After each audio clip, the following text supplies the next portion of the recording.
So for those of you who may not be up to snuff on what's going on in California, everyone's paying attention to the wildfires and the contribution of climate change to the spread of wildfires because of the heat. Keep in mind, this isn't July. This is not the winter in the Southern Hemisphere. And we want people to be focusing on climate change, don't get me wrong. Exactly. It is without question. Climate change plays a role in the heating of our planet. This is not July in Southern California. This is January, and this shit's happening right now. You've got 100-mile-an-hour winds. You've got very hot air, and everything is spreading. But the major controversy surrounding this is, on the one part, people are talking about Mayor Bass cutting $18 million out of the fire department budget. Now, why is that significant, even though it's a pretty large budget? Because the part of the budget that they cut had to do with the water supply. And why is the water supply such a significant issue in California? This is why. The Resnicks were building their empire. The state of California was building new water infrastructure with taxpayer money. California's natural water supply is very inconsistent.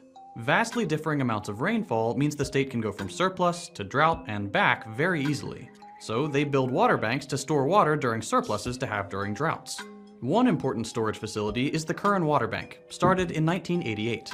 The facility was built with hundreds of millions of taxpayer dollars, which could have been a good thing. The people of California would have owned the water. But there were two Californians thirstier than the rest, and they wanted more water. Linda and Stuart Resnick, and they had a lot of political power. We'll get to that. In 1994, state water officials, water infrastructure contractors, and agricultural landowners with water rights arranged a secretive meeting at a resort in Monterey Bay, California. These groups, a mix of private companies and public agencies, rewrote California's water rules without any input from voters, taxpayers, or legislators. The new rules, called the Monterey Plus Agreement or the Monterey Amendments, were devastating for working Californians, and great for agriculture billionaires. The original code included urban preference, a long-standing rule that in times of drought, the state water board would give urban areas, where people live, access to water supplies before agricultural interests. Monterey axed that. There it is. Yeah. There it is. And why would that be, Jen? Well, I mean, obviously the agricultural interests are big corporate donors, but this is, so I told you, for people who aren't aware, there was this really good series called Goliath with Billy Bob Thornton.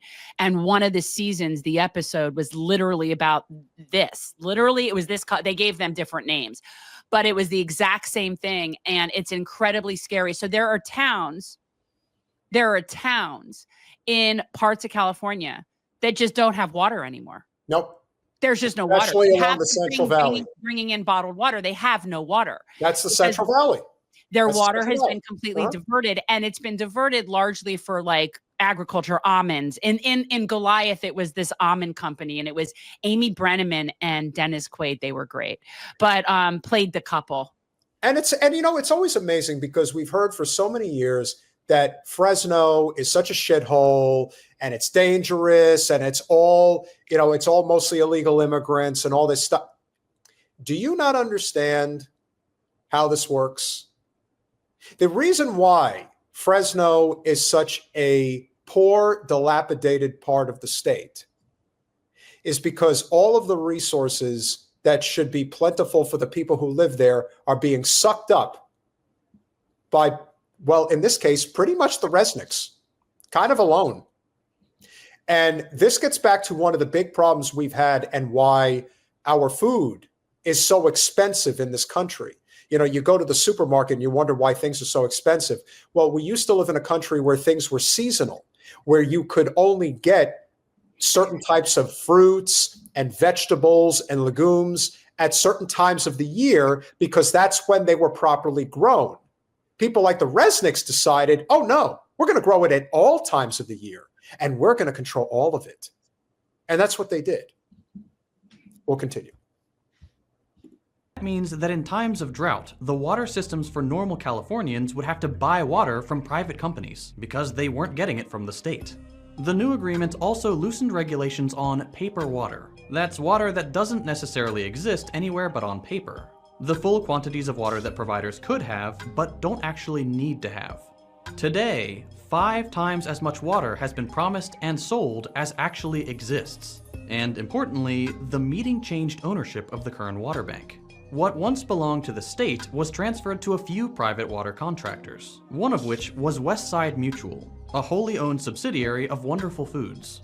The wonderful employee who runs Westside, Bill Phillimore, is the chairman of the public organization that manages the Kern Water Bank.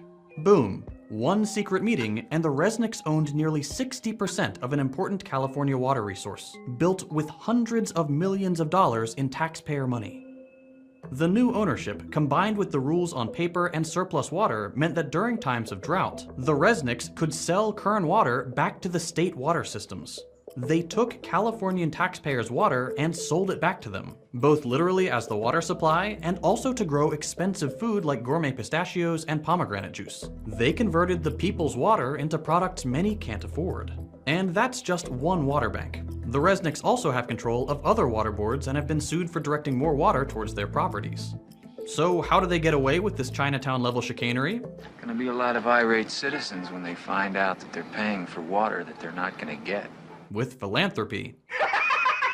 The Resnicks donate millions of dollars to politicians and research institutions, which help, including the current mayor of Los Angeles, Karen Bass, and the new U.S. Senator, Adam Schiff. them secure control over water systems, and even get more water and more taxpayer funding. And there you have it. Yeah, I mean, it's just, yeah.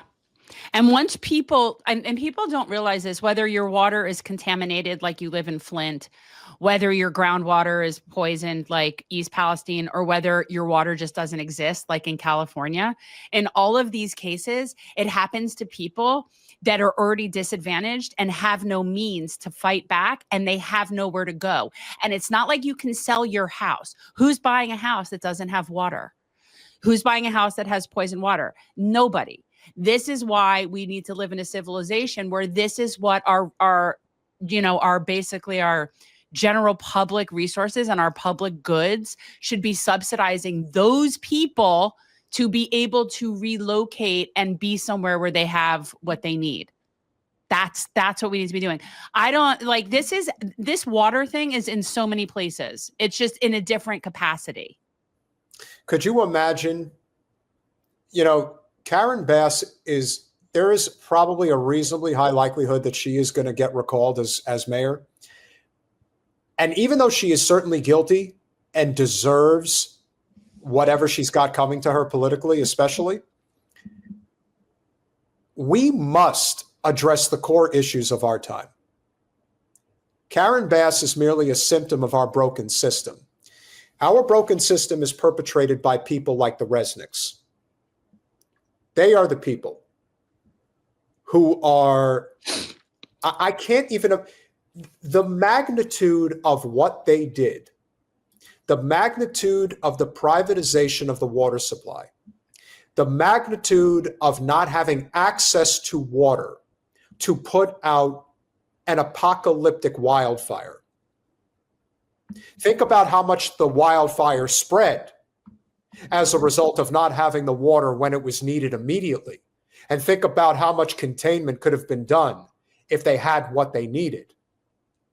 Now all of the Los Angeles area is under threat of annihilation.